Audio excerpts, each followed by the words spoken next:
Good evening, everybody, and welcome back into Greer Today News, coming to you from down the Bonsa Course Wellness Arena court. It was on this very court where Zion alone scored 51 of his team's 77 points. The Gamecocks will face the University of Kentucky on Saturday night starting at 5 p.m., meaning the team only has 24 hours until tip-off. The Spartans came into today's game 25-6, leading the ASUN in overall record. That's 2 wins stronger than they were at this point last season. The Spartans spent their last 3 games on the road, taking 2 of them with victories. When you walk onto this field and you look around, what is it you see? What is it you feel? We'll be following the SEC women's basketball tournament all weekend long till its championship game on Sunday starting at 3 p.m. It may be dark and quiet now, but in this hallway walked thousands of Black and Garnet fans. Men's basketball will get a couple days rest, then be back in action here at the Hodge on Monday starting at 7 p.m. The Tigers will start their first tournament over at Berea this Saturday, then host Woodruff 1 week from Monday in their first regular season game. Tonight's game was also a doubleheader, and the Spartans walked away in game 2 with another 4-1 victory. When I first met SEC Commissioner Greg Sankey over the summer, he told me he could not wait to experience a Greenville-based Southeastern Conference tournament. Now, you committed to App State. What did you see in the Mountaineers that you really liked compared to a lot of the other schools, particularly armed service schools? Over 7,000 spectators packed these stands tonight here in the Bonsa Course Wellness Arena. The Mr. Football Award in South Carolina. That's really unusual for an offensive lineman. Log on to my YouTube channel, Alex Love, or go to my Facebook page. Just type in Alex Love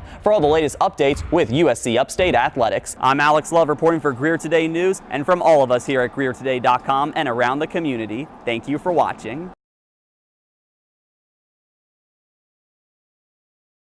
Caitlin Plochek wasted no time bringing in the first run for the Bisons in the top of the first on a fly ball deep into center field, over the fence, and goodbye to the neon yellow. The first home run of the game goes to number 1 on the Bisons. Who shocked the nation this year in his athletic ability on the court, led the team in scoring 51 points on the night, and all 6 feet and 8 inches of him towered over the offense in the paint, knocking down shot after shot and going up for the rebounds. On a beautiful Saturday afternoon for Upstate softball, taking on the Lipscomb Bisons in their ASUN opener, these two teams opened up against each other in last year's conference opener at Lipscomb, where the Spartans took 2 of those 3 game victories. The Saints kept the Griffins from taking off in the beginning, only down by 5 at the end of the first, holding Spartanburg Day School to 13 on the court, but the Griffins took off from there, coming back with 18 points made in the second quarter. Upstate stepped up to the plate in the 7th inning. Alicia Dorgan would be the one to tie the game 1-1, hitting the neon yellow deep into left field. So long, over the fence, we will head into extra innings. Upstate back up to bat in the bottom of the 8th. Ansley Gilstrap with a single base hit,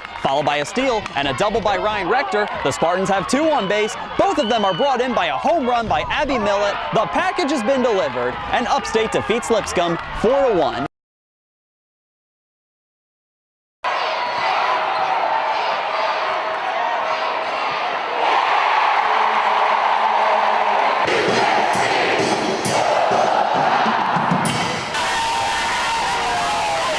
As the confetti fell, the champions rose for the 3rd straight year. Good evening, everybody, and welcome back into Greer Today News, coming to you from down the Bonsa Course Wellness Arena court, where the USC Gamecocks made history in the Southeastern Conference, becoming just the 2nd team in the SEC to go 3 years in a row, winning the conference championships. I can't even put that into words. It means a lot. Just from the day that I committed to South Carolina, I knew it's going to be something special.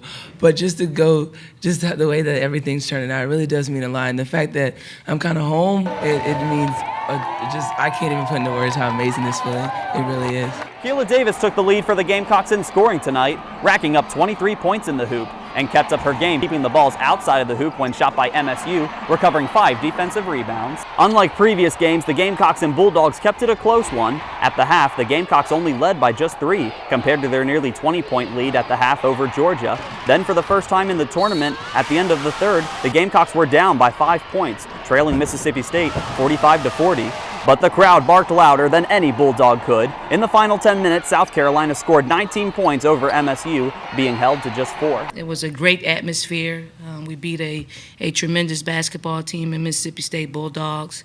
And I thought, it could have gone either way. But I just, felt like our players, when it was time to step up, stepped up in a big way to get us this victory. I mean, it just feels great, especially being a freshman. It was a huge stage.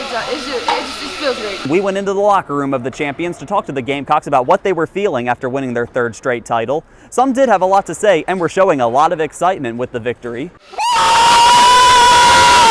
while others were at a loss of words. How does it feel? I mean, it feels great. I mean, to feel we got a three-peat. With the tournament hosted just 100 miles from the campus of South Carolina, the stands were flocked by Garnet and Black fans of all ages. How much do you guys like the Gamecocks?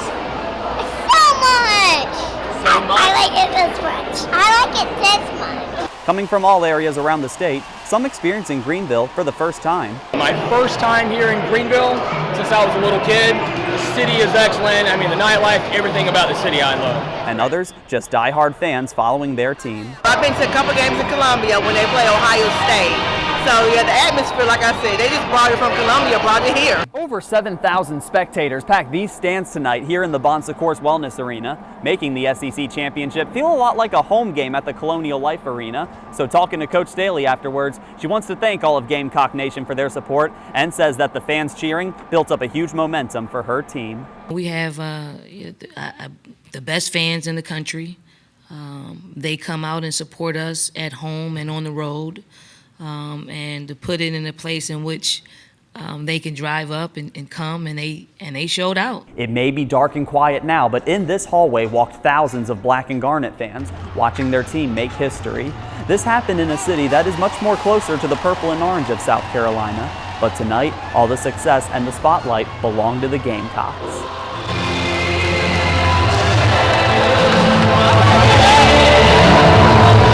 I'm Alex Love reporting for Greer Today News, and from all of us here at GreerToday.com and around the community, thank you for watching.